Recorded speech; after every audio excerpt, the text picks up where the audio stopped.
নমস্কাৰ মিত্ৰসকল, আপোনালোক সকলোলৈকে আজি এই পৰৱৰ্তীলৈ নিমন্ত্ৰণ জনাইছোঁ। সৎগুণবিলাক আমাৰ সুমিত্ৰ। আজি আমাৰ এই সুমিত্ৰসকলৰ মাজৰে এজন মিত্ৰক অলপ ভালকৈ চিনি পাম। যিজনক আজি আমি চিনি পাম, তেখেত হৈছে আধ্যাত্মিকতা। এই সৎগুণটোৰ নাম হৈছে আধ্যাত্মিকতা। আধ্যাত্মিকতাৰ মহত্ব।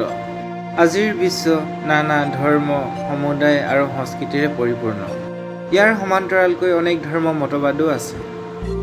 তৎসত্ত্বেও সামূহিক সদ্ভাৱনাৰ বিপৰীতে বিবাদহে দেখা যায়। ইয়াৰ মূল কাৰণ হৈছে আধ্যাত্মিকতাৰ অভাৱ।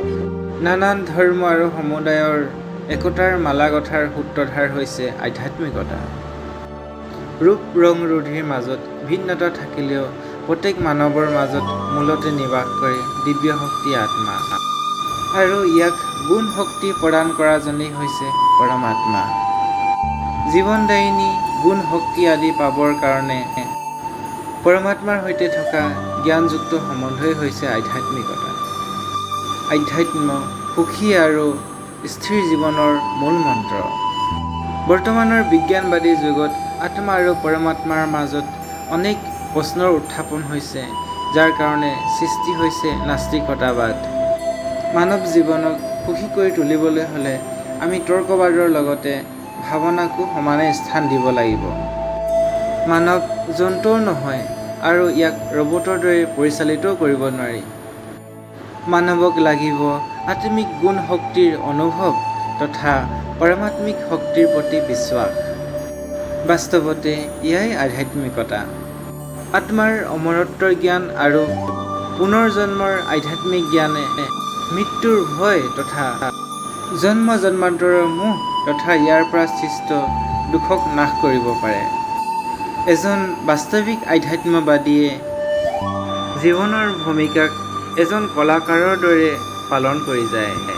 না তেখেতৰ কাৰোবাৰ প্ৰতি মোহ, না কাৰোবাৰ প্ৰতি বৈৰী ভাৱ থাকে। কিয়নো আধ্যাত্মিকতাই দেহ আৰু দেহৰ জগতৰ ক্ষণভংগুৰতাৰ সঠিক জ্ঞান দিয়ে, যাৰ দ্বাৰা ব্যক্তিয়ে নিজৰ কৰ্তব্য কৰাৰ স্বত্ত্বেও নিজৰ মন বুদ্ধিক কৰ্মৰ প্ৰভাৱৰ পৰা মুক্ত কৰি ৰাখিব পাৰে। এনেকুৱা বিলক্ষণীয় জ্ঞানৰ কাৰণেই গুণৰ কাৰণেই ৰজা জনকক জীৱনমুক্ত ৰজা বা বিদেহী ৰজা বুলি কোৱা হয়। তেওঁৰ বুদ্ধি নিৰ্মোহী আছিল। ভোগ বিলাস আদি সাধনৰ মাজত থাকিও তেখেতে নিৰ্লোভী আছিল আৰু বুদ্ধিৰ দ্বাৰা তেখেতে অতীন্দ্ৰিয় আনন্দৰ অনুভৱ কৰিছিল।